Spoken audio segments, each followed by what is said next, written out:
¿qué tal? Yo soy Leticia Miranda y esto es Pupa Mental Transformando con Amor. Hoy quiero hablar de un tema que nos toca a muchísimas mujeres, a muchísimas familias, sabiéndolo o sin saber. Y estoy hablando de codependencia. Es una situación de las relaciones de pareja muy complicadas, muy patológicas y que a veces pasa como si fuera una relación normal, pero bueno, hay ciertos criterios diagnósticos que nos hacen ver que aquí existen varias inmadureces, varias patologías, varias cosas que no deberían de ser y sin embargo son. Y para eso está con nosotros en el estudio María Segura. María, muchísimas gracias por aceptar mi invitación. Qué valiente de compartirnos tu testimonio. Gracias, Leti. Te agradezco mucho la invitación. Estuve muy convencida de venir, ¿no? Porque en este proceso estás tú a mi lado y entonces quiero contribuir y hablar de este tema que es muy común, pero pues no todos lo sabemos, ¿no? No estamos conscientes de ello. Claro. A ver, platícanos un poquito. Tú hoy, con todas tus letras, ¿te consideras una mujer codependiente? Sí. Ok. ¿Tú sabías durante tu relación de matrimonio cuántos años tienes de casada? 33 años de casada. 33 años. Y 35 de relación. Y 35 años de relación con el mismo hombre. ¿Y cuándo fue que tú te enteraste que esto tiene nombre y apellido, esta forma de relacionarse tuya? Fíjate que me entero cuando hay una circunstancia en mi matrimonio de violencia, de infidelidad, que ya había pasado antes del parteaguas, porque yo lo pongo así, pero no lo había considerado. O sea, pensaba que eran cosas que pasaban, que los matrimonios pasaban, hasta que llegó un límite. El límite fue la violencia física. Cuando pasa esto, yo me separo de mi esposo y empiezo a buscar ayuda. Es cuando empiezo a buscar ayuda. Esto fue en el 2009. O sea, te voy a decir que yo tengo con él desde el 88 y hasta el 2009 que sucede esto es cuando empiezo a buscar ayuda. Pero después de que... ¿Qué te catapulta a buscar ayuda? O sea, en ese momento tú ya te sientes rebasada y dices, necesito que alguien me ayude. Yo ya no puedo seguir. Sí, fue en ese 2009 cuando, te digo, se dio una situación que ya rebasó mis límites, ¿no? Porque creo que sí tenía yo sí tenía límites, pero no los respeté y los rebasé. Y fue ahí cuando dije, o sea, ya era una angustia, tenía mucha ansiedad, empecé con ataques de pánico, pero yo era una niña en un cuerpo de una mujer de 38 años con el miedo y los ataques de pánico. Y es ahí donde digo, esto ya no es como común en un adulto, por decirlo así. Entonces pasa esta situación, nos separamos y ahí, cuando hay la separación física, es cuando me doy cuenta que me desgarra esa separación, ¿sí? Me sentí como un niño cuando se le pierde la mamá en el centro comercial y entra en desesperación y por ese miedo, es esa emoción la que me hace empezar a buscar ayuda. Y la primera ayuda en la que yo me encuentro, recibí, fue Codependientes Anónimos. Okay. ¿Sí? Alguien de mi familia, el novio de mi hermana, me ve en esta situación tan deplorable de la violencia física y le aconseja a mi hermana que me apoye. Él dirigía un grupo de AA. Entonces, me llevan a un grupo de AA, me atienden, pero me dicen, no, tú no eres para AA. Y ellos mismos me llevan a codependientes. ¿Es Al-Anon? ¿Estamos hablando de Al-Anon no, o estamos hablando de Codependientes Anónimos? Se llama CODA. Ya, sí. Entonces, me llevan ahí, los mismos de AA, me llevan. Y empiezo a escuchar, ¿no? Toda la introducción antes de tener las juntas. Y entonces yo iba palomeando, ¿no? Sí, ¿no? sí. Tus criterios diagnósticos para determinar si eres o no, ¿no? Y palomita. Así es. Palomita. Es ahí donde caigo en cuenta que soy una persona codependiente. ¿Tener un diagnóstico te dio paz o te dio más ansiedad? Me dio paz. Claro. Me dio paz porque yo no sabía por qué tenía esos miedos irracionales. Yo decía, bueno, si soy una mujer de 38 años, ¿por qué me da miedo como si fuera yo una niña? Entonces, al saber que existe algo que era lo que yo tenía y que no estaba yo loca, porque así me catalogaba yo misma, es que yo estoy loca, ¿no? Entonces empiezo a palomearme y digo, esa soy yo, no soy la única y veo a tantas personas que están pasando por lo mismo y que estaban en el mismo lugar que yo la verdad es que sí, sentí paz. Claro, y es que muchas veces cuando tenemos, ahora que tú dijiste que estoy loca, cuando comenzamos a dudar de nuestra cordura, tiene que ver porque la conducta que debería suceder o surgir de una persona adulta, de una persona cronológicamente mayor de edad, no corresponde a la conducta de una persona que afectivamente tiene una edad inferior. Sí, ¿no? Porque, y ahí se pierde la lógica. Sí. Y entonces de ahí que todos nos preguntamos, pero es que ¿por qué lo hace? Si además lo sabe y además lo entiende y además lo razona. Pero una de las grandes bases de la codependencia es el trastorno de estrés postrauma. Y esto es lo que dispara, lo que hace que la región frontal se bloquee y entonces la impulsiva emocional florezca, y es en donde sucede este cortocircuito que deriva en un ataque de pánico, en un ataque de ansiedad o en todas estas situaciones por las que tú atravesaste tan tremendamente. Y mira, la codependencia yo creo que me doy cuenta con la relación, pero la codependencia en mí empezó desde la niñez. Uh-huh. Cuando yo estoy en esta relación y empiezo a ver tantos comportamientos y les empiezo a poner nombre y forma cuando entro a este lugar, entonces retrocedo cuando era niña. Y estoy segura cuándo empezó. Entonces, yo tenía un miedo muy grande cuando mi mamá no estaba, ¿sí?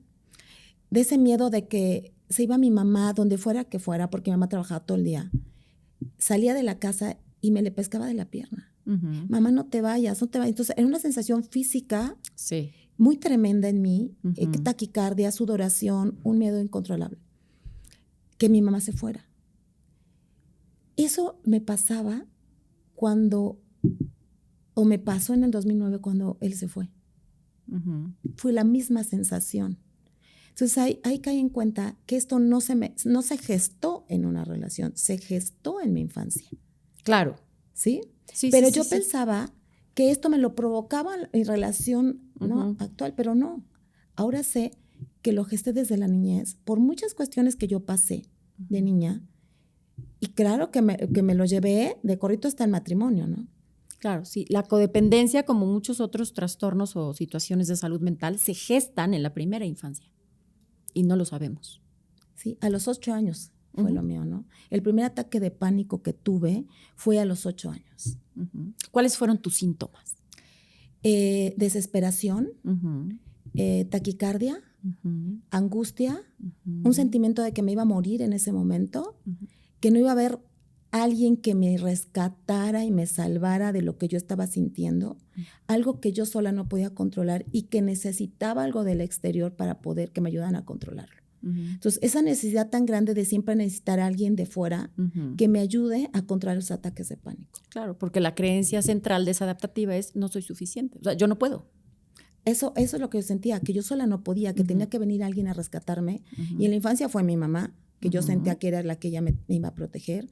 Y cuando me caso, pues yo sentía que era mi esposo, el que hacía ahora ese papel. Claro, sí. Sí, es increíble cómo estas relaciones simbióticas patológicas, en el caso, por ejemplo, de esta relación con tu mamá, cuando se simbiotizan, es decir, tú únicamente vas a estar bien en la medida en la que tu mamá esté presente. Sí. Y es un aprendizaje. Sí. O sea, neurobiológicamente estas rutas de aprendizaje quedan marcadas y automatizadas. Y después únicamente repetimos patrones, ¿no? O sea, cambiamos a esta figura significativa de apego, que al principio fue tu mamá, se llama codependencia cuando es de dos. Okay. Cuando si tu mamá también dependía de tu presencia para estar bien ella, entonces ya se puede denominar codependencia, porque co significa dos. Cuando no es esta parte de mutua, ¿no? De una parte y de la otra, se llama dependencia emocional. Ok. Entonces tú dependías emocionalmente de tu mami. Sí. No sé si tu mamá de ti. No creo. Entonces ahí se comienza a gestar una dependencia emocional Después cambia la figura significativa de apego, de tu apego, ¿no? Tu persona segura, tu oxígeno, tu tanque de oxígeno, por tu pareja. Y no sé si tu pareja dependa emocionalmente de ti. Al cabo de tantos años, eso me da un criterio como para determinar que sí. Mira, así a ciencia cierta no lo sé, pero había una relación que sí tenía como centro los ataques de pánico y todo este miedo que yo tenía. Cuando me empiezan a dar esos ataques de pánico desde muy niña, voy creciendo, y como iba yo creciendo, a mí me daba mucha pena hablarlo, porque decía, bueno, ¿cómo una mujer mayor, una adolescente, una de edad de prepa, de universidad, va a tener un miedo como una niña? Entonces yo empecé a sentir esa pena de platicarlo. Yo me relaciono con él a los 15 años y él tenía 16. Entonces es a la primera persona que se lo cuento. Aparte de mis papás, porque mis papás veían que me daban los ataques de pánico, perdí un año de primaria, yo no salía, no podía salir a la esquina porque eran ataques de pánico. Fue una cárcel en realidad, fue una niñez muy, muy dura para mí, claro, porque yo estaba pues en una cárcel, ¿no? No podía yo hacer muchas cosas porque me daban mucho miedo. Y aparte la pena. Claro. Me relaciono con él y a él sí se lo platico. O sea, por si fuera poco toda esta sintomatología tan espantosa, todavía tener que transitarlo sola y que no se me note y que no se me vea y que no, o sea, todo el tiempo sintiendo como esta necesidad de tener que ocultar algo muy malo en mí, que no es normal, que no es natural, que no es aceptable, que no es sano. No, y yo pensaba que era la única sobre el planeta que sentía eso en ese entonces. ¿Tú no recibiste de parte de tus papás, quienes notaron eso, ayuda profesional? Sí. O sea, mis papás me llevaron al psicólogo, me llevaron al psiquiatra, me llevaron con brujos. O sea, mis papás sí tuvieron largo peregrinar conmigo. Pero en ese entonces yo no sé si esto no era muy visto. No sé la razón, Leti, en realidad. Pero no hubo mejoría. No, y no hubo un diagnóstico, creo yo, y no hubo mejoría, por supuesto, claro, ¿no? Entonces esto fue de menos a más y me fui acostumbrando a vivir así. Claro. Que eso es lo peor, ¿eh? Sí, sí. Entonces lo conozco a él, se lo digo, se me quita la pena, lo digo porque empezó a ser una relación muy fuerte, yo tenía 15 años, se lo cuento. Entonces esto hace que él se convierta en mi cómplice, según yo, y la única persona que me podía ayudar, porque era la única persona que lo sabía. Entonces me pesco de ahí, porque es la única persona que me puede ayudar. Y te aferras a él. Exacto, porque era mi cuidador, según mis cálculos, ¿no? Sí, sí.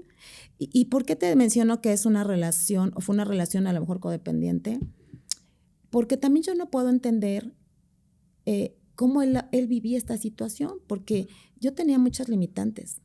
Por ejemplo, salir de viaje él y yo solos, me costaba mucho trabajo, muchas cosas de pareja que teníamos que hacer.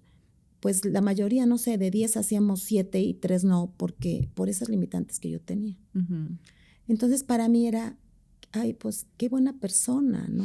Sí, lo que pasa es que caen en este juego que es muy de codependientes, en donde está la víctima, ¿no? Que en este caso eres tú, y él es el rescatador. Así es. Entonces él tiene un sentido de vida salvándote. Sí. O rescatándote, o simplemente siendo tu confidente y sabiendo algo que nadie más sabe, ¿no? Y ahí él encuentra un personaje y tú el tuyo. Y ahí es en donde se fusionan, se acomodan y empiezan a mal funcionar, pero funcionan al fin. Sí, pero después tiene su parte oscura. Claro. Porque él sabía que me provocaba esto. Entonces, pues de repente cuando no había una situación que nos peleábamos o que algo, lo que pasa en todas las parejas, él detonaba ese punto, ese botón, ¿no? Y bueno, ahí tenías a María, bueno, en todo su esplendor, en la ansiedad, ¿no? En los ataques de pánico. Entonces, eso hoy lo veo, ¿no? Antes no lo veía. ¿No? Y yo creo que cuando uno no está consciente de eso, en mi caso que yo no estaba consciente, igual sí veía que eso sucedía, pero no tenía para dónde, porque, pues te recuerdo, era como el único que lo sabía, ¿no? Claro, sí, sí. Además, como bien dijiste, uno se va acostumbrando a vivir con esto. Sí. Y somos seres de hábitos y se aprende lo que se repite. Entonces, aunque sepamos que aquí hay una cuestión que no es natural, que no es normal, que no es correcta, que no está bien, es más fácil continuar en los mismos patrones porque se van sumando otras situaciones automáticas, como que vienen los hijos, como que vivimos en una sociedad y como que el matrimonio y como que acá y como que allá. Entonces dejamos de lado, dejamos en la oscuridad todo aquello que sabemos que debemos madurar, pero que no estamos dispuestos a asumirlo y a afrontarlo. Yo creo que lo quise enfrentar muchas veces porque, aunque me acostumbré a vivir así, no me resignaba, que es diferente. Yo no me resignaba a vivir así, porque como toda chava, ¿no? La edad, tú ves que tus amigos van, vienen, hacen muchas cosas como comunes de la edad y que yo no podía. Eso era muy triste para mí. Entonces no me resignaba. Entonces yo te puedo hacer una lista de psicólogos y psiquiatras que he visto en mi vida, ¿no? Pero no había mejoría. Pero yo no me resigné nunca, Leti. Y hasta la fecha no me resigno, ¿no? Y sigo trabajando en el tema conmigo. Claro. Me acostumbré, mas no me resigné. Y además es una situación crónica. Así es. O sea, es una situación que vas a trabajar de aquí hasta el último día de tu vida. Más menos, Sí. con mayor o menor intensidad, con un grupo o a través de cualquier otro recurso, que ahora ya hay muchísimos recursos que pueden sostener a una persona adicta, en este caso a otra persona, que es la codependencia, y para sostenerte, ¿no? Porque el hecho de que haya habido un parteaguas en sus vidas no quiere decir que no aparezca un nuevo rescatador y que la codependencia continúe. Entonces es algo que se tiene que seguir trabajando, pero sobre todo, a como yo te veo, si me permites compartirlo, es esta como serenidad de saber que hay un camino, tu semblante es diferente, te ves valiente, ya no te ves temerosa. Realmente hay un antes y un después. Sí. Sí lo hay. Oye, ¿y cómo fue? ¿Lo conoces y bueno, es tu único novio o hay más? Mira, pues sí es mi único novio y no, porque yo lo conozco cuando salgo de la secundaria. Por eso. Entonces, los novios de antes, pues era, ya sabes. Sí, no eran tus, ajá. Pues no, Sí, ahí sí. no hay un lazo fuerte, sino es como es parte de la escuelita, ¿no? Claro. Pero él se convierte en alguien importante a mis 16 años, ¿no? Se convierte en algo importante. Ahora creo que es también mucho mi necesidad de que me cuidaran. Entonces él llega con un perfil cuidador y ahora sé que eso me engancha, ¿no? Claro, se juntan las dos polaridades. Así es. Sí, ahora lo veo. Porque su personalidad es muy como cuidador. Protector, sobreprotector. Protector. Entonces, inconscientemente, porque una chava de 6 años no tiene el criterio para discernir lo que me estaba sucediendo. Claro, hoy a toro pasado, ¿no? Podemos poner el tema en la mesa y lo podemos desmenuzar y podemos hacer algo al respecto, pero mientras estás en la neurosis, o sea, cuando estás siendo tú ese personaje y actor al mismo tiempo de lo que está sucediendo, no hay distancia, por lo tanto no hay perspectiva y por lo tanto no somos conscientes de lo que nos está sucediendo. Solamente estamos siendo actores de lo que nos está sucediendo. Sí, y a esa edad imagínate, ¿no? O sea, no te pones a pensar, nada más, a una esa edad siente, pero que piensas o tienes un criterio, una visión de las cosas, pues no es así. Y luego yo con esta situación, entonces pues me engancho. Oye, ¿durante el noviazgo alguna vez hubo como indicios o cosas de violencia? Sí. Sí, bueno, aclarando la violencia, porque yo escucho a mujeres con las que platico y me dicen, no, pero es que él nunca me ha golpeado, él sí me sigue dando dinero.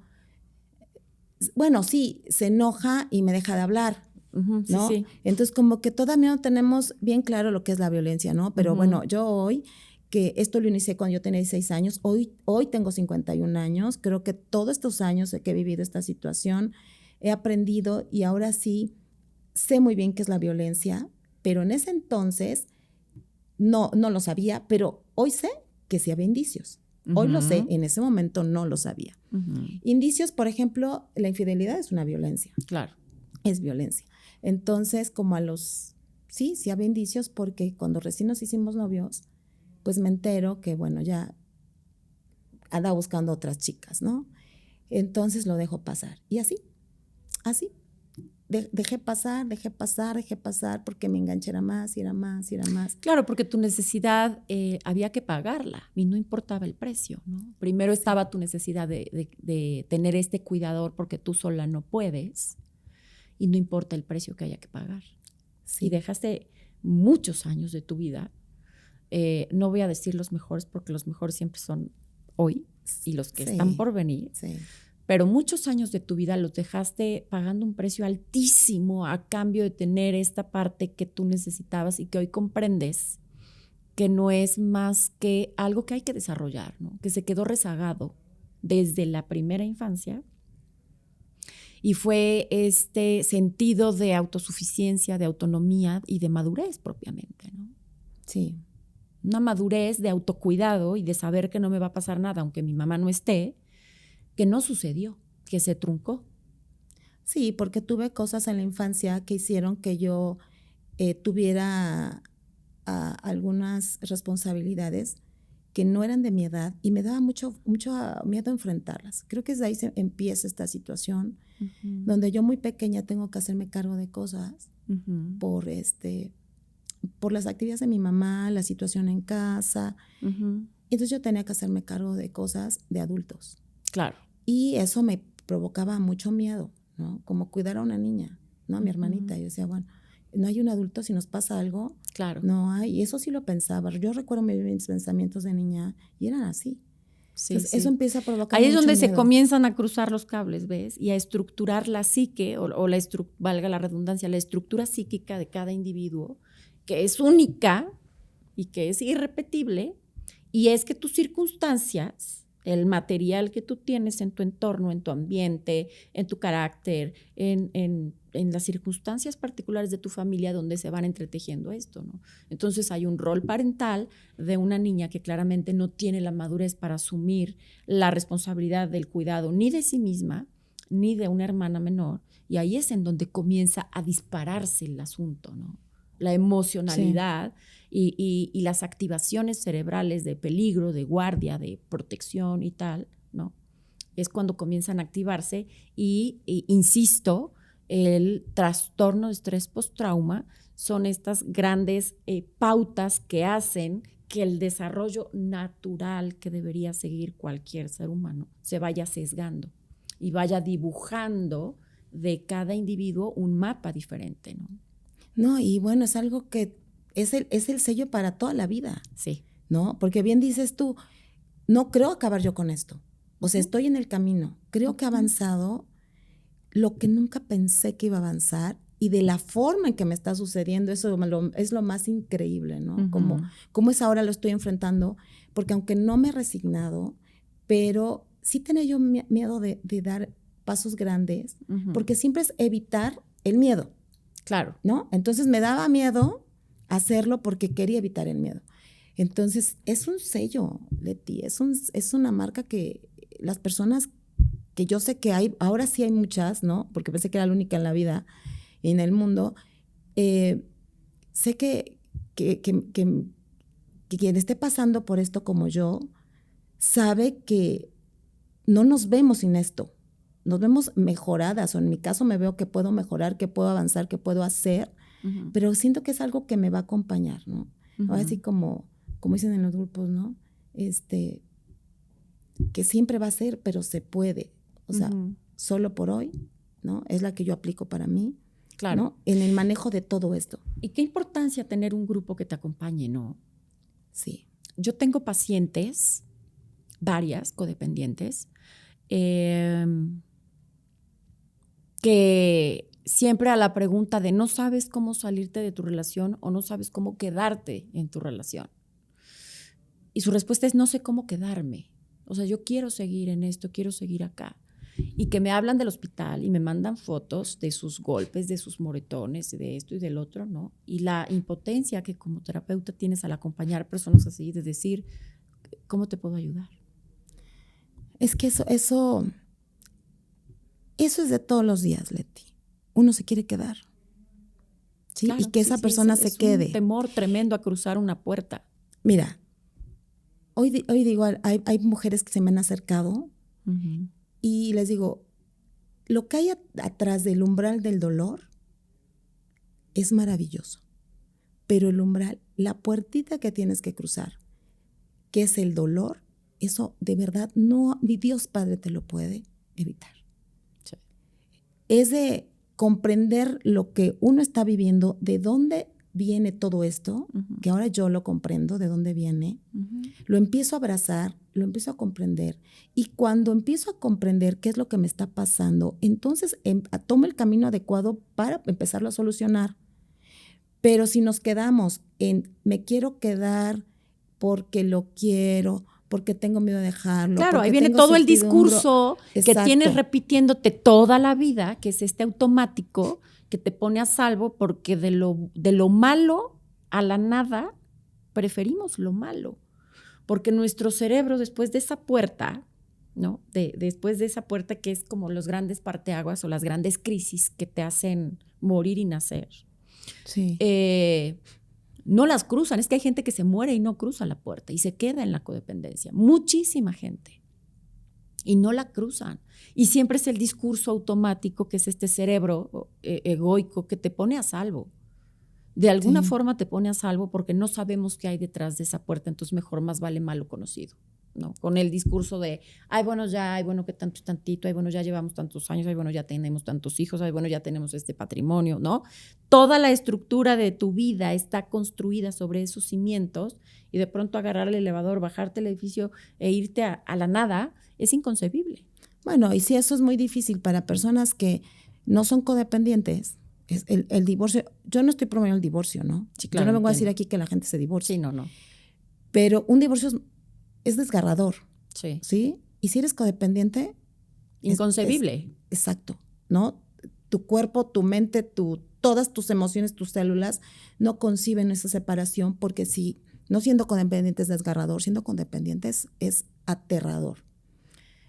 Pero la vida juega su juego, Leti, ¿no? Y creo que hoy, para mí, hoy por hoy, la vida a empujones me llevó a este camino.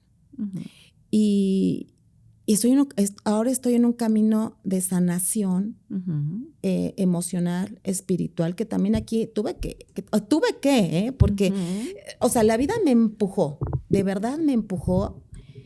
Si yo estuviera en mi casa calientita, ¿no? Llevándome mal con mi esposo, pero llevándome, yo estaría ahí. Sí. ¿No? Pero en ese momento la vida me empujó. ¿Esta decisión fue tuya? ¿O por qué dices, la vida me empujó? Es como si, o sea, yo no quería, pero la vida me puso. Pues como que fue parte y parte, ¿no? Esta situación que yo estoy viviendo, pasa esta situación, otra vez una infidelidad. Dije, bueno, pues yo aguanté otras, ¿no? O sea, con tal de no pasar esa puerta, eso, el umbral del dolor, sí. Yo aquí me estaciono. Pero entonces siguen pasando cosas recurrentes sobre la infidelidad, más cosas. ¿Otras formas de violencia? ¿O siempre la forma de violencia principal, digamos, es la infidelidad? Así es. Okay. Entonces seguían pasando y entonces hablábamos y queríamos recuperar. Pero era ese del que queríamos, no, María quería recuperar, ¿no? Entonces, pero con que mi cuidador me dijera, sí vamos a poder, era un pretexto más para yo quedarme, o más bien para no irme. Oye, ¿y tu cuerpo sentía ese alivio de, me sigo quedando aquí? Sí, pero es momentáneo. Sí. O sea, cuando lo hablábamos y decíamos, ay, lo vamos a intentar, y así, ay. Pero al siguiente día... En el fondo tú sabías que todo iba a ser igual.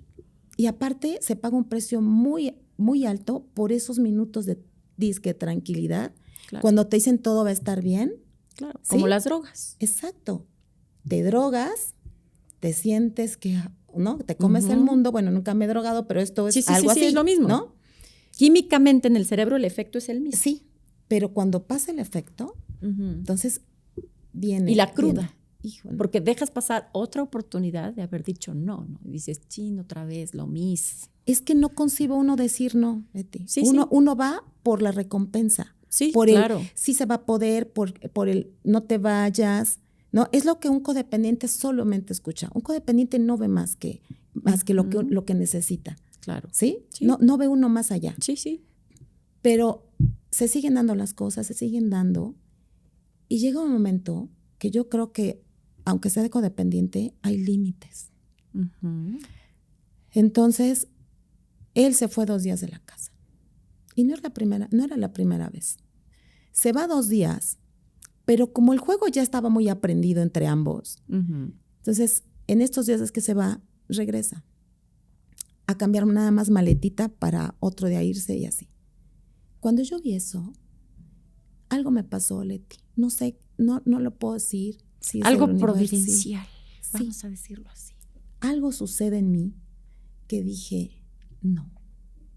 Cabe decir que tú ya habías acumulado ciertos recursos porque tú tenías atendiendo tu salud mental antes. Sí, claro. A lo mejor, digamos, no estaba hecha la maquinaria, pero tenías mucho tiempo ya construyendo o autoconociéndote o reconociendo cuáles eran esas partes averiadas y ya tenías rato chambeando. Sí, un rato, pero también hubo un lapso de mucho tiempo que lo dejé, porque yo me di de alta. Sí. ¿No? Sí, entonces, el evento del 2009 hace que me separe de él, lo enfrento bastante bien.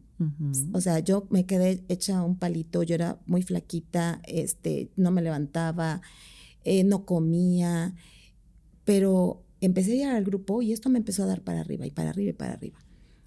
Da que regresamos a los meses, regresamos a estar juntos y yo seguía con la ayuda. Y seguía y seguía. Pero un tiempo dije, ya, yo me doy de alta, ya estamos bien y lo dejo. Pero entonces, inconscientemente volví a entrar al juego o volvimos a entrar al juego hasta que volvió a pasar. Y eso va a pasar indudablemente. ¿Por qué? Porque estamos jugando el mismo juego. Somos las mismas personas, aunque yo tenía más conocimiento de mí, pero al final de cuentas me metí otra vez al juego. Porque cuando una persona es codependiente y lo dejas, pues como el alcohólico vuelves a caer. Claro. Entonces, yo juraba que todo estaba bien y tarde o temprano tenía que volver a pasar. Y pasa. Entonces se va. Yo lo estuve intentando como 1 año después de que me entero, pero en ese año las cosas seguían y seguían pasando y seguían pasando. Entonces después de irse, llega a cambiar su maleta y algo pasa en mí, le dije, esto no me lo merezco. No, ya no. No puedo decirte hoy qué fue, ese autoconocimiento, límite, cansancio, fastidio, coraje, no sé, pero dije, hasta aquí. Fue un 1 de mayo. Se fue. Cuando yo vi que atravesó la puerta, dije, hasta aquí. Lo dije para mí. Me regresé a mi casa y empecé a sacar todas sus cosas, porque yo sabía que como buena codependiente, si quedaba un zapato ahí, ese era el pretexto para volverme a enganchar, ¿no?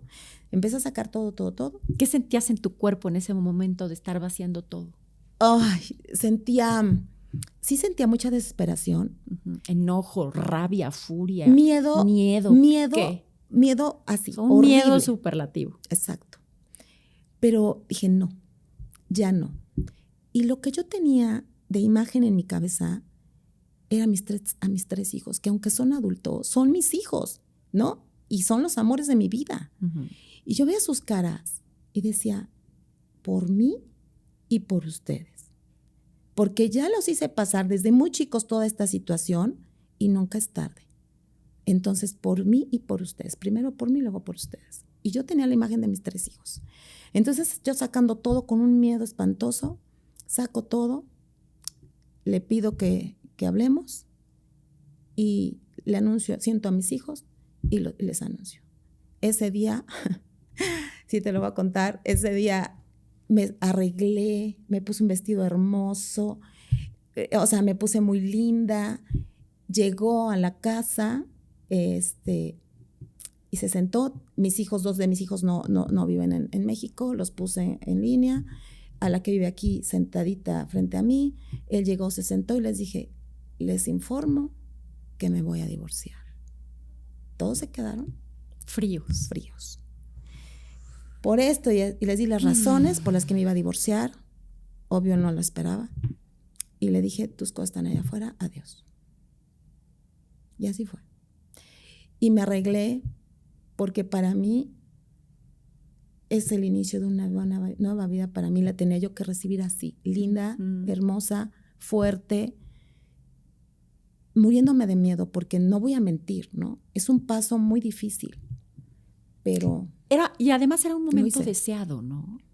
Creo que en el fondo sí, Leti. O sea, en el fondo tú deseabas, como esta película de un día, mostrarte en esta actuación, ¿no? La actuación de tu vida, de por fin que llegue ese día en el que yo pueda decir hasta acá.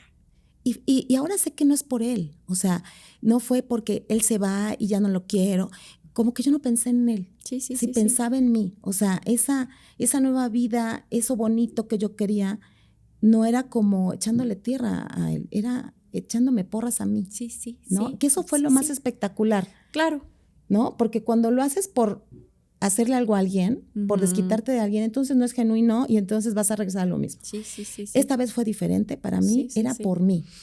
Decía mi maestro que ya murió, Memito, mi maestro Memo, decía que nacemos 2 veces.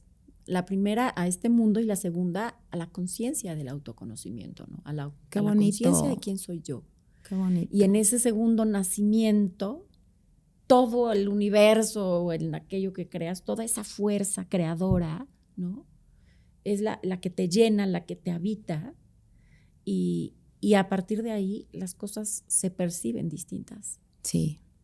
Sí, es un volver, o sea, sí, después de que pasas yo le hablo el umbral del dolor, y eso lo bauticé yo, y así me visualizo yo, ¿no? Que estoy yo, el umbral y otra vida diferente, que yo creo que es mejor.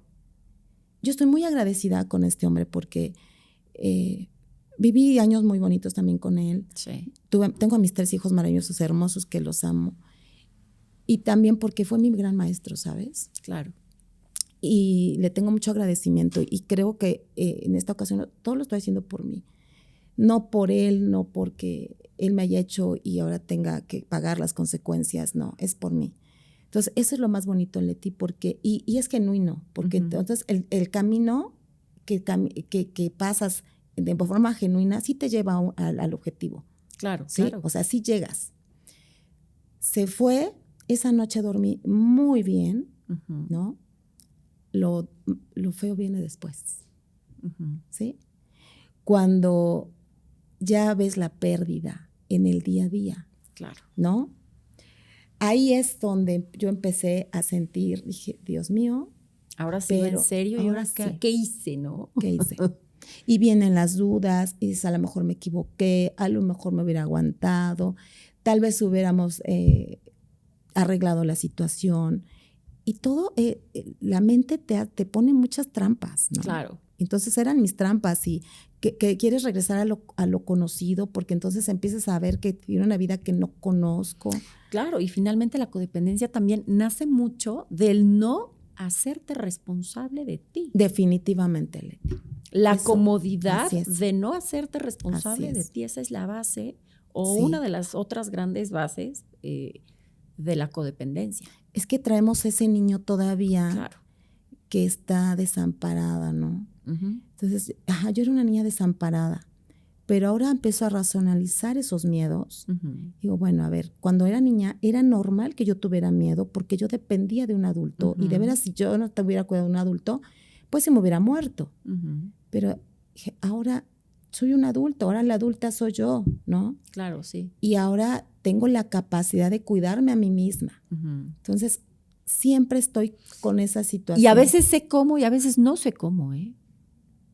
Si hubo un cuidador fungiendo el rol de mí, ¿no? De atenderme, a lo mejor como proveedor, a lo mejor un cocinero, a lo mejor alguien que te resolviera, ¿no? Yo conozco casos de personas que son adultos y todo, pero no conocen un recibo de teléfono, no en su vida han verificado un auto, en el supuesto caso de que no saben cómo ganarse un peso, ¿no? En diferentes áreas, Sí. no todas, pero sí hay áreas muy, muy, muy rezagadas de este desarrollo de autonomía, de esto pues yo no lo puedo hacer, y comenzar a hacer algo que en teoría debimos haber comenzado a hacerlo pues por allá en la adolescencia, y de pronto te ves en la mediana edad, ya de adulto y más, queriendo comenzar con un aprendizaje. Pues claro que si bien nuestro cerebro es plástico, ¿no? Y se puede moldear, pues no es lo mismo mucho comenzar. Es como una plastilina, ¿no? Al tiempo, cuando eso se queda estático con una sola forma, pues vuélvela a calentar para que vuelva a tomar las formas que tú quieres moldear, pues ya no es lo mismo. No. Ya no es lo mismo y cuesta bastante más trabajo. Fíjate que en mi caso, la dependencia con él era los ataques de pánico donde yo no podía salir a un lugar sola, siempre tenía que llevar acompañante, y mucho la parte familiar. Uh-huh. Me daba pánico llevar una familia yo sola. Uh-huh. Dentro de mis sueños desde niña, no, yo nací para ser mamá. Sí. Yo nací para ser mamá y tener una familia. Uh-huh. Y yo solo concebía la familia papá, mamá, hijos, uh-huh, ¿no? Esa era mi expectativa de mi matrimonio.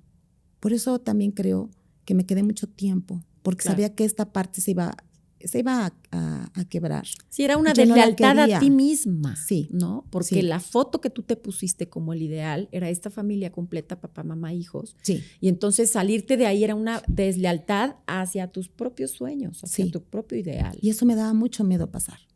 O sea, ¿cómo voy a ser? ¿Cómo hacer yo la única que lleve la familia si tenemos que ser papá, mamá, hijitos? Uh-huh, ¿no? Uh-huh. Y la parte de que me acompañara a muchos lados. Entonces, ahora que ya me separé, pues estoy descubriendo mis capacidades para estos miedos que yo tenía. Uh-huh. Y ha sido maravilloso. Uh-huh. Maravilloso. Por esto digo que la vida me empujó, uh-huh, ¿no? Si no hubiera pasado esta situación otra vez con él, yo estaría ahí. Sí. A como fuera. Sí, ¿no? Sí. Pero esta situación me empujó. Sí, ya te rebasó. Me rebasó. Rebasó todos tus límites y dijiste ya. Y un día, insisto, de manera providencial, yo me lo estoy queriendo imaginar, sales tú, te arreglas, te pones preciosa y dices hasta aquí. No pensando ni para atrás ni para adelante tampoco. No, porque si no... Te plantas en el presente y dices, hoy, en este instante, con toda la fuerza que me habita, hoy tomo esta decisión, la tomas, el señor se va, los hijos se quedan cada quien con lo que le toca, ¿no? Y al otro día tú empiezas el duelo. Sí. De la pérdida. Así es, empieza el duelo, efectivamente. Okay. Porque no les puedo decir que ya se fue y al otro de ellos estaba haciendo fiesta. Sí, no. Eso no es así. Claro. ¿No? Empiezo el duelo y empieza Aparte el duelo, oye, como lo llamo, el duelo del muerto viviente, porque el duelo de un muerto que vas y le dejas flores y dices, pues ya se murió, muerto el perro, se acabó la rabia, ¿no? Exactamente. Pero cuando el muerto no está muerto, sino que está viviendo, ¿no? Y haciendo de las suyas y tal, y además es tu figura significativa, o sea, imagínate que es Dios para ti, pero es Dios de otra capilla o de otras capillas. Sí, así es. ¿No? Y toda esa parte buena que también durante tantos años te iluminó y te acompañó, ya no es para ti. Así es. Los dijiste exactamente como se siente, Leti. Así. Dices, ajá, un muerto, vas, le lloras y te resignas, porque sí, ¿cómo, no ¿cómo lo revives? Sí, no, ya. Pero el muerto anda deambulando. Sí. Eso es muy duro. Sí, claro. Pero fíjate que en este proceso me han pasado cosas muy maravillosas que yo hoy se los quiero compartir, porque se me hace muy importante, ¿no? Aparte, la vida te va poniendo en el camino lo que vas necesitando. Fíjate que tengo una sobrina que un día me dijo que ella trabaja con varios grupos también, ¿no? Y me decía que las mujeres cuando nos divorciamos pasamos a ser, y no quiero hablar de religión, vamos a hablar de espiritualidad, sí, ¿no? Pasamos a ser las esposas de Dios. Uh-huh. ¿Por qué? Dios como cada quien lo conciba, ay, qué ¿no? bonito. ¿Por qué? Dice, porque el hombre en la naturaleza es proveedor, ¿no?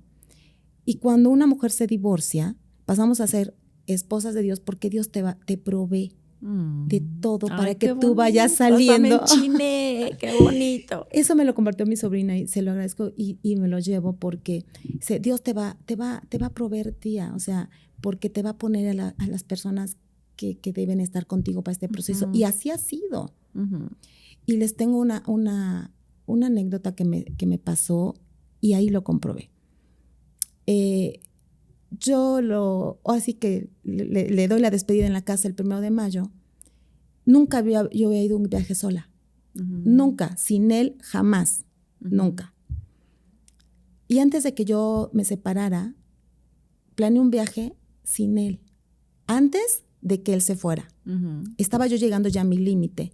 Y en un momento de coraje dije, hasta aquí fui y compré los boletos y él no se había enterado que yo me iba a ir. En estos días pasa y se va, pasa todo esto, se va, y yo tenía el viaje, aún así. Él se va el 1 de mayo, el 5 de mayo era mi viaje. Iba yo a Canadá a ver a mi hijo. Y mi hija, la mayor, que vive conmigo, se fue de viaje con su novio. Fui a dejar al novio. Fui a dejar a mi hija a la casa del novio para que se fueran de viaje. El novio sale y me empieza a abrazar y suegra y estoy con usted. Y entonces, me detonó el chico y me puse a llorar como Magdalena. Se van, yo agarro mi carro y me voy. Caminé, no sé, unas 5 calles, más o menos. Y era tanto mi dolor, Leti, tanto mi dolor, que intenté suicidarme ese día.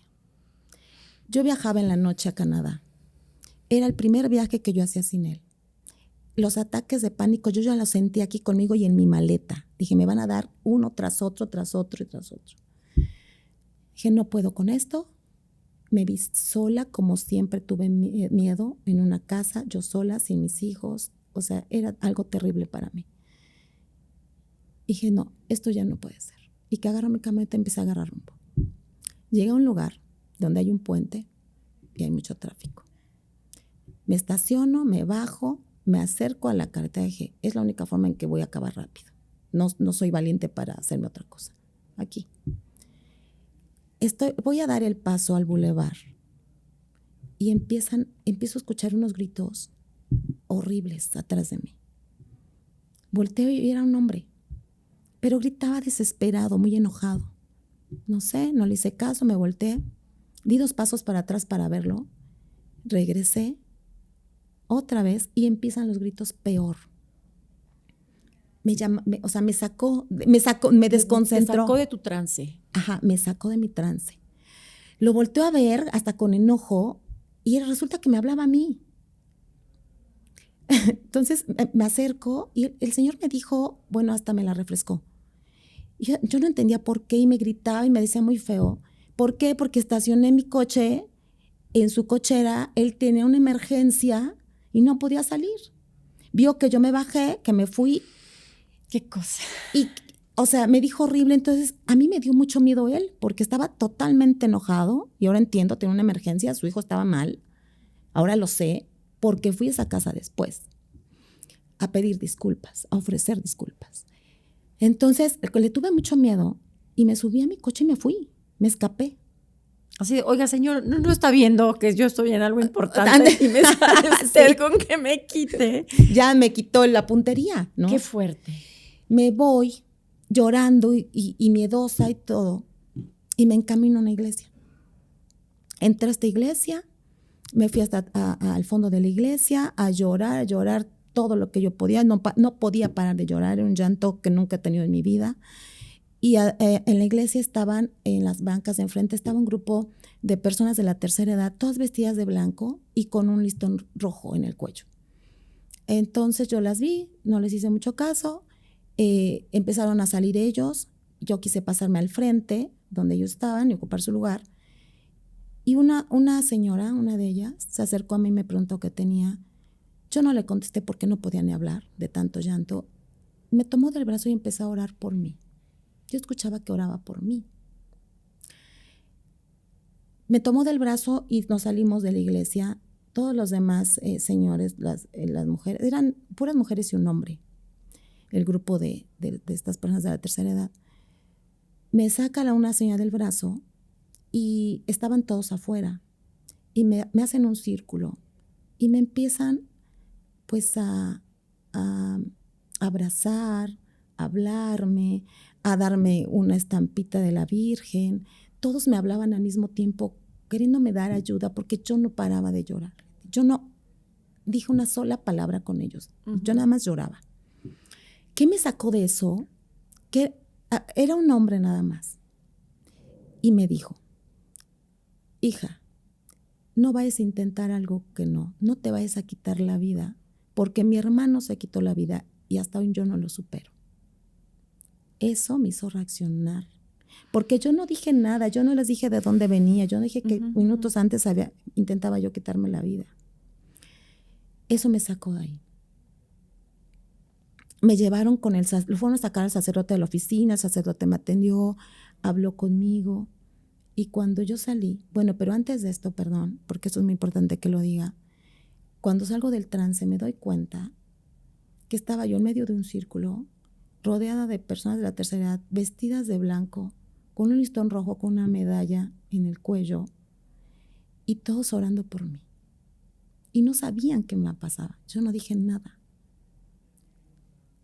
Yo sentí que eso era la vida, el universo, Dios, no sé quién. ¿Sí? Fue algo que, ay, no, lo cuento. Ay, yo también estoy chinita. Y de verdad que doy gracias a la vida porque tenía razón mi sobrina, ¿no? Cuando uno pasa por esto, no está uno desamparada. La vida, el universo, todo se confabula para que uno pueda tener esas herramientas para poder salir. Cuando salgo de hablar con el sacerdote, estos señores, bueno, todos habían ido, nada más se quedó el señor, el hombre, y una de ellas, que ahora sé que son esposos, me esperaron la hora y media que yo estuve adentro hablando con el sacerdote. Me querían llevar a su casa a comer, yo no podía porque me tenía que ir, mi mamá vive muy cerca de ahí. Les agradecí, me abrazaron mucho esos dos señores, de verdad, físicamente me abrazaron mucho y me fui con una paz. Y una tranquilidad, Leti, que no había yo experimentado, creo nunca en mi vida. Ay, qué belleza. Llegué a mi casa, hice mi maleta, me fui a un viaje hermoso. Nunca tuve ansiedad, nunca me dio un ataque de pánico. Llegué allá, disfruté como nunca lo había disfrutado en mi vida. Y no quiero decir que con esto yo con mi ex marido no lo haya disfrutado. Sí lo disfruté, pero fue diferente, claro, fue conmigo, fue enfrentándome a mí misma. Fue haciendo algo que yo nunca había hecho. ¿Te aventaste al vacío? Sí. ¿Y hubo quien te salvó? Sí.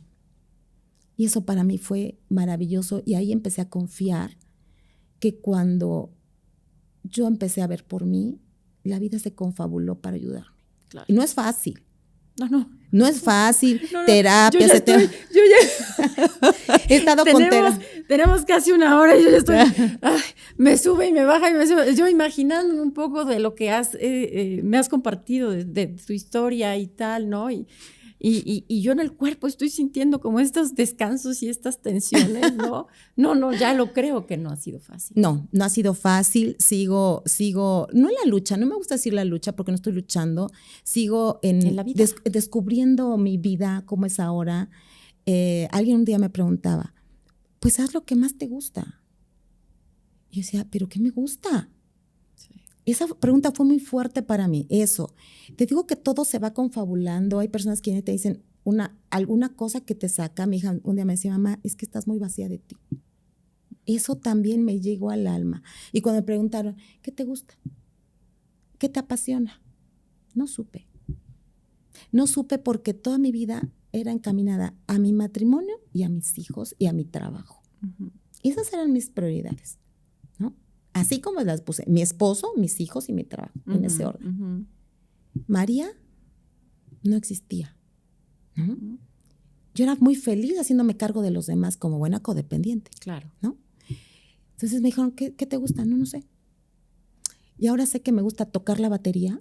No. Estoy en clase de batería. No puede ser, voy a tener mi primer recital en diciembre. ¡Qué increíble! La música es otra cosa que nos salva la vida. Pues sí. El arte, cualquier forma de arte. Sí. No. Sí, estoy en mis Por clases de favor, me batería. invitas a tu recital. Sí, en diciembre mi maestro me dice, ¿sabes qué? Ya estás, vamos, aviéntate. Dije, bueno, ya después de aventarme a divorciarme, ya me aviento Sí, cualquier cosa, ¿no? Ya. Oye, aparte me imagino a través de la música conectar y toda esa fuerza de la batería. Ay, sí. Y además la destreza de que cada extremidad de tu cuerpo va en un ritmo distinto, ¿no? Es terapéutico. Claro que es terapéutico. El arte en sí mismo es terapéutico. Sí, pues a mí me está sacando de esto. El ejercicio. No, ahora sí ya me acabaste de enchinar. Ay, qué maravilla. El ejercicio, soy un amante del ejercicio, pero cuando empecé a pasar por toda esta situación, pues me adelgacé muchísimo, perdí masa muscular, perdí todo. Perdiste ¿no? todo. Todo. O sea, Todo. así siento que lo perdí todo, pero ahora siento que no lo perdí, sino que mi vida nada más se transformó, que ahora la voy a vivir de otra forma. No perdí, creo que gané, porque el conocerme ahora, empezarme a conocer quién soy, qué siento, por qué, empezarme a ser responsable de mí misma, que eso pues yo no lo hacía, ¿no? Claro. Entonces eso me satisface muchísimo. Sí, sí. No sí. puedo decir que ya estoy Se te ve al 100. contenta. Sí. O sea, te ves, irradias una luz especial, Sí. te ves como una niña descubriendo un mundo nuevo en un parque de diversiones. Y ahora, ¿qué me subo? ¿Qué no me subo? ¿Qué me gusta? ¿Cómo me reconozco? Así me siento. Y es que así te ves, así Sí. te leo, así te interpreto. Tu mirada brillante. Antes estaba seca tu mirada. Sí, Lete, Eres tú me otra viste persona. cuando inicié en esto. Yo conozco a otra María. Sí. No me arrepiento de haberlo decidido, no me arrepiento de haberme aventado al vacío sin tener un plan. Sí. Dije, ahorita me aviento y se acabó así. Cuando voy a los juegos, digo, ahora me subo, les tengo un montón de miedo, pero voy a subir, voy a vivir la experiencia y a lo mejor no me gusta, pero lo voy a intentar y me está gustando. Lo Qué mejor maravilla. de todo es que me está gustando. Mis hijos pues también lo ven, ha mejorado mucho mi relación con ellos. Lo que sí, cada quien como lleve su situación, eso de otra vez estar con una pareja inmediatamente, creo que para un codependiente no es bueno. No, porque pasamos de uno para otro, ¿no? Sí. Oye, dime algo, y para ir cerrando, porque lamentabilísimamente se nos acaba el tiempo, y siempre se le acaba el tiempo, es lo más interesante. ¿Sientes culpa de no haberte ido antes? ¿Sientes culpa de haber criado y educado a tus hijos bajo el hechizo de esta enfermedad? Siento culpa solo con ellos. De no haberme ido antes, no. Al principio sí, ahora no. Creo que era en el momento que tenía que ser. Sí. Con mis hijos sí, porque pues sí se dañaron mucho con esta situación, pero solo con ellos. Ok. Sí, solamente. Y ya no me puedo ir atrás. Claro. Como le he platicado con ellos, porque pues sí están afectados, los tres de diferente forma están, pero he hablado con ellos y yo no puedo rezar atrás. Yo no puedo arreglar lo que no hice o lo que hice. Claro. Y todo esto fue inconsciente. Pero creo que entre tanta cosa turbia que viví yo misma con mis pensamientos, la misma codependencia y todo esto, tuve un atino en la vida, creo es, que siempre dije para mí que yo no quería que mis hijos vivieran la misma codependencia. Entonces siempre traté de que ellos, de no tenerlos, que esa codependencia se la transmitiera a ellos y yo fuera codependiente ahora de ellos o dependiente de ellos, ¿no? ¿Y fum? Sí, mis hijos todos han vivido fuera, hacen sus vidas aparte. Pero además no fuera, lejos. Sí. Es más, ¿sabes qué, Leti? Yo pensaba, es que yo no quiero que mis hijos aprendan con mi ejemplo los ataques de pánico, esos miedos. Es más, no quiero que me vean. Entonces, cuando salían de la prepa, váyanse a estudiar a otro lado, por favor. Y yo quería como alejarlos de mí para que ellos no vivieran. Los querías poner a salvo de ti. Sí, los quería poner a salvo de mí. ¿Qué cosa? Sí. ¿Cuántas formas distintas toma el amor, no? Sí, para mí es una forma de que yo amaba a mis hijos. O sea, una mamá que pone a sus cachorros lejos de ella para ponerlos a salvo. Sí. ¿Qué cosa? Sí, eso fue lo que Me hice. conmueve. Y creo que lo logré. Ellos no tienen esta situación de, por lo menos los ataques de pánico, por lo menos se cuidan ellos mismos. no, hasta ahorita no les... Pero bueno, se llama vida y si no echan es Juana. En este valle de lágrimas, dijera el padre, el que no cae resbala. Esta es la casa del jabonero. Aquí nadie nos vamos limpios ni librados. Somos eternos aprendices. Estamos madurando al mundo, cada quien en un pedacito, ¿no? A ti te tocó el pedacito de la codependencia. Y así cada quien está filtrando todos estos males del mundo, ¿no? Y a cada quien le toca su partecita y nuestros hijos no se libran. No, librados tampoco. No están. Pero bueno, hice lo mejor que pude, claro, ¿no? Siempre hacemos lo mejor que podemos. Y la forma de que yo les quise mostrar mi amor es no darles ese ejemplo. Mejor váyanse, pónganse a salvo y a mí déjenme con esta situación, este rollo, que yo veré qué hago. Y mira. ¿No? Sí. Pues muchas gracias, María. Ay, a ti, Leti, por invitarme. Para cerrar algo así que dijeras, que quisieras decirle al mundo, un mensaje a todas las mujeres, que yo conozco varias que están atravesando por esta situación de no poderse zafar de una relación que claramente les hace daño, por este terror a lo que viene después de ese umbral del dolor, como tú lo nombras. Sí. ¿Qué les dirías? Yo les diría a las mujeres que están en una situación parecida a la mía, que es codependencia, miedo, terror, que las comprendo, que no juzgo cada situación que yo me he enterado, pero sí las invito a que descubran sus capacidades y sobre todo su dignidad de vida, ¿no? Venimos muy cortos a este plano terrenal y por lo menos que se den la oportunidad de conocer otra forma de vida. Solo dense la oportunidad. Sí duele mucho, pero después del dolor viene una cosa maravillosa, que es más bien de valentía poderlo hacer. Y no es que ustedes, mujeres, no sean valientes. Simplemente necesitan encontrar de dónde agarrarse, porque se vale tener una muleta, de dónde agarrarse, una muleta sana, ¿no? De dónde agarrarse y darse la oportunidad de por lo menos probar. ¿Sí? No sé si lo logren, pero por lo menos prueben el experimentar una vida con ustedes mismas y diferente a lo que estén viviendo y que no les está gustando vivir de esa forma y que les está quitando dignidad a su vida y a sus años. Claro. Bueno, pues gracias, María. Gracias. Me quedo muy agradecida con tu testimonio, está increíble, muy sentido, yo lo siento en mi cuerpo, toda esta verdad, todo esto, yo no les puedo explicar este antes y este después que yo noto en ella. El notar tiene que ver no solamente con lo que ven mis ojos, sino que con todo mi ser, yo percibo de todo su ser. Y me siento muy afortunada y muy agradecida de poder haberte tenido aquí compartiendo todo esto, Leti, para la gente que nos sigue. Y bueno, gracias. Yo soy Leticia Miranda y esto fue Pupa Mental, Transformando con Amor. Gracias y bye bye.